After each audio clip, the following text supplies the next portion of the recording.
भाई साहब, खाड़ी देशों से इस वक्त 3 बड़ी खबरें निकलकर सामने आ रही हैं। भाई साहब, उनमें से एक खबर ऐसी है जिसे सुनकर आपके आंखों में आंसू आ जाएंगे।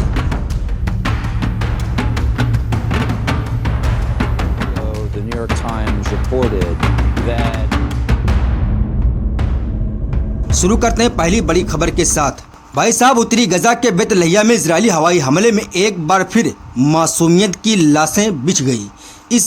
लेकिन इस तबाही में एक ऐसा दृश्य देखने को मिला जिसने वहां मौजूद हर किसी के दिल का दर्द दोगुना कर दी। ये कहानी है एक पैरामेडिक की जो दूसरों की जान बचाने के लिए दौड़ा मगर खुद ही उस जख्म का सामना करने को मजबूर हो गया जिसकी मरहम पट्टी नामुमकिन थी। दरअसल बेतलहिया में विस्थापित परिवारों को निशाना बनाकर एक बड़ा हवाई हमला किया गया।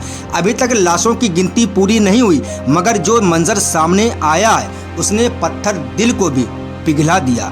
हमले के तुरंत बाद एक युवा पैरामेडिक अपनी एम्बुलेंस लेकर वहां पहुंचा। वो दौड़ा, मलबा हटाया और घायलों को निकालने लगा मगर अचानक उसकी नज़र एक खून से लथपथ चेहरे पर पड़ी। वो ठिठक गया। उसने करीब जाकर देखा तो उसके पैरों तले जमीन खिसक गई। वो चेहरा किसी और का नहीं बल्कि उसके अपने छोटे भाई का था।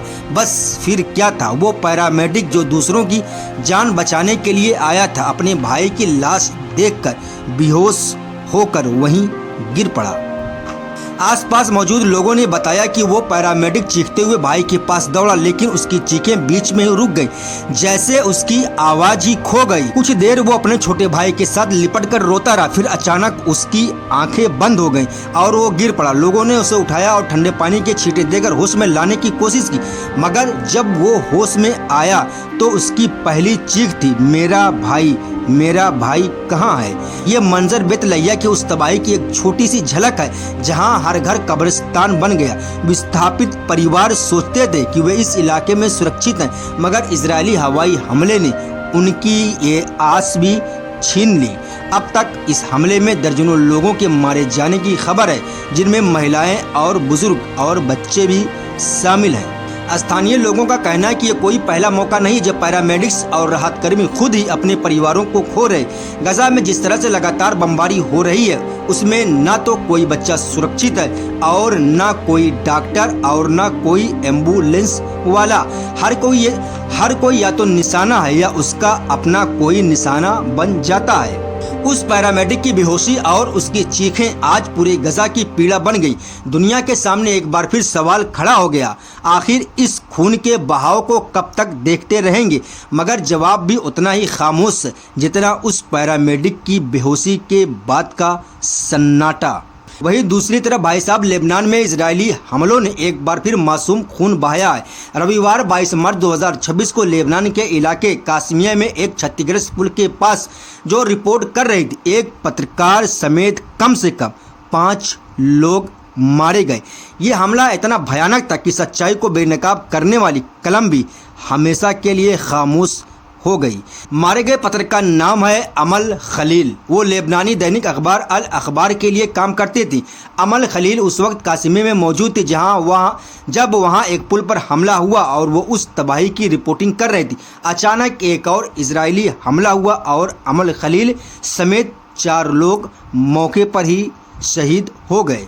भाई साहब, एक रिपोर्टर की मौत सिर्फ एक मौत नहीं होती, उसके साथ हजारों सच्चाइयां मर जाती हैं जिन्हें वो दुनिया के सामने लाने वाली थी। अमल खलील की कलम ने जो सच लिखे वो आज भी जिंदा हैं मगर वो खुद नहीं रही।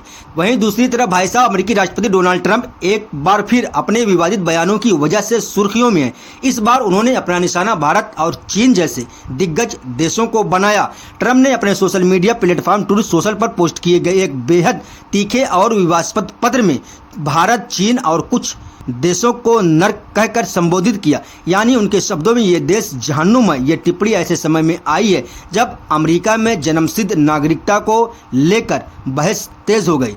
ट्रंप ने अपने पत्र में दावा किया कि अमेरिका में जन्मसिद्ध नागरिकता का सबसे बड़ा फायदा उठाने वाले भारत, चीन और दूसरे देशों के लोग हैं। उनका कहना था कि जैसे ही यहाँ कोई बच्चा पैदा होता वो तुरंत अमेरिकी नागरिक बन जाता है और फिर वो बच्चे चीन, भारत या इस पूरी दुनिया के किसी दूसरे नर्क से अपने पूरे परिवार को यहाँ बुलाकर ले आते हैं। ट्रम्प ने यह भी आरोप लगाया कि इस तरह से प्रवासियों के परिजन अमेरिका का हक छीन रहे। ट्रम्प ने अपने बयान में कैलिफोर्निया के टेक सेक्टर का भी जिक्र किया, जिनके मुताबिक वहां की नौकरियों पर भारत और चीन के लोगों का वर्चस्व है, जिससे दूसरे लोगों के लिए मौके कम हो गए। हालांकि ट्रम्प ने इस दावे के समर्थन में कोई पुख्ता सबूत पेश नहीं किया, लेकिन उन्होंने पूरे मामले को एक बड़ी समस्या करार दिया है। ट्रम्प ने अपने बयान में सिर्फ भारत और चीन का ही नहीं बल्कि अमेरिका के अंदरूनी संगठन को भी निशाना बनाया। उन्होंने अमेरिकन सिविल लिबर्टीज यूनियन को एक आपराधिक संस्था करार दिया और सुझाव दिया कि उन पर RICO कानून, जो संगठित अपराध के खिलाफ इस्तेमाल होते हैं, के तहत कार्रवाई होनी चाहिए। उन्होंने आरोप लगाया कि प्रवासी अमेरिका स्वास्थ्य सेवाओं और दूसरी सार्वजनिक सुविधाओं का बहुत अधिक उपयोग कर रहे हैं, जिससे करदाताओं, टैक्स देने वाली अमेरिकी नागरिक पर अतिरिक्त बोझ पड़ रहा। ट्रम्प ने अपने पत्र में संस्कृत और भाषाई पहचान का भी मुद्दा उठाया।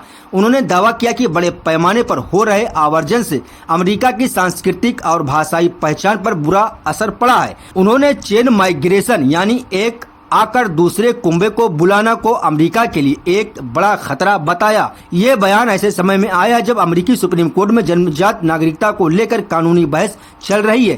ट्रम्प के इस बयान ने कूटनीतिक गलियारों में हलचल मचा दी, खासकर भारत जैसे रणनीतिक साझेदार देश के खिलाफ नरक जैसे शब्दों के इस्तेमाल से भारत सरकार और जनता में काफी नाराजगी है। हालांकि अभी तक भारत या चीन की तरफ से कोई आधिकारिक जवाब नहीं आया, लेकिन ट्रम्प के इस बयान पर दुनिया भर में बहस छिड़ गई है। वहीं दूसरी तरफ भाई साहब, तुर्की के राष्ट्रपति रजब तैयब एर्दोगान ने एक बार फिर अंतर्राष्ट्रीय राजनीति में बड़ा संदेश दिया है। उन्होंने अपने जर्मन समकक्ष से बातचीत में साफ शब्दों में कहा कि ईरान के साथ कोई भी युद्ध पूरे यूरोप को कमजोर कर सकता। यानी एर्दोगन के मुताबिक अगर ईरान और अमेरिका इजराइल के बीच जंग छिड़ती है तो इसका सीधा असर यूरोप पर पड़ेगा और वो असर बिल्कुल भी अच्छा नहीं होगा। ये बयान उस समय आया है जब मध्य पूर्व में हालात बेहद नाजुक है। अमेरिकी राष्ट्रपति डोनाल्ड ट्रम्प ने जंगबंदी की तारीख बढ़ाने की कोशिश की थी, लेकिन ईरान ने उसे ठुकरा दिया। दूसरी तरफ अमेरिकी सेना के 3 विमानवाहक बेड़े समुद्र में तैनात हैं और हर वक्त कोई बड़ा संघर्ष शुरू होने का खतरा मंडरा रहा है। वहीं दूसरी तरफ भाई साहब, अमेरिकी रक्षा विभाग पेंटागन में एक और बड़ी हलचल हुई है। नौसेना सचिव जॉन फेलन ने ट्रम्प प्रशासन छोड़ दिया। पेंटागन ने एक संक्षिप्त बयान में इसकी पुष्टि की है, जिसमें कहा गया है कि फेलन तुरंत प्रभाव से प्रशासन छोड़ रहे हैं।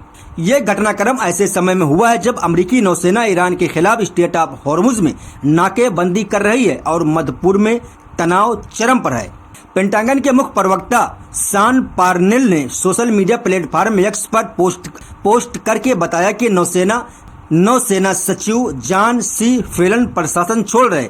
बयान में कहा गया, युद्ध सचिव और उप युद्ध सचिव की ओर से हम सेक्रेटरी फेलन के विभाग और अमेरिकी नौसेना के लिए उनकी सेवा के प्रति आभारी हैं। हम उनके भविष्य के प्रयासों के लिए शुभकामनाएं देते हैं। हालांकि पेंटागन ने फेलन के जाने की कोई आधिकारिक वजह नहीं बताई है। कई रिपोर्ट्स में दावा किया जा रहा है कि फेलन को बर्खास्त किया गया, न कि उन्होंने खुद इस्तीफा दिया। रॉयटर्स और द न्यूयॉर्क टाइम्स जैसी मान्यता प्राप्त समाचार एजेंसियों ने सूत्रों के हवाले से बताया कि फेलन को नौकरी से निकाल दिया गया। फेलन की बर्खास्तगी की कई वजह सामने आ रही। पहली वजह रक्षा सचिव हेगसेथ से तनाव सबसे बड़ी वजह बताई जा रही कि फेलन का रक्षा सचिव पीट हेगसेथ और उनके डिप्टी स्टीव फिनबर्ग से बेहद खराब संबंध थे। रिपोर्ट के मुताबिक पिछले साल फेलन ने हेगसेथ को दरकिनार करते हुए सीधे राष्ट्रपति ट्रम्प क्लास युद्धपोतों का प्रस्ताव दिया था, जिससे हेगसेथ बहुत नाराज हुए। दूसरी वजह जहाज निर्माण में धीमी गति। सूत्रों के मुताबिक फेलन पर नौसेना के जहाज निर्माण कार्यक्रम को तेज करने में बहुत धीमी गति दिखाने का भी आरोप है।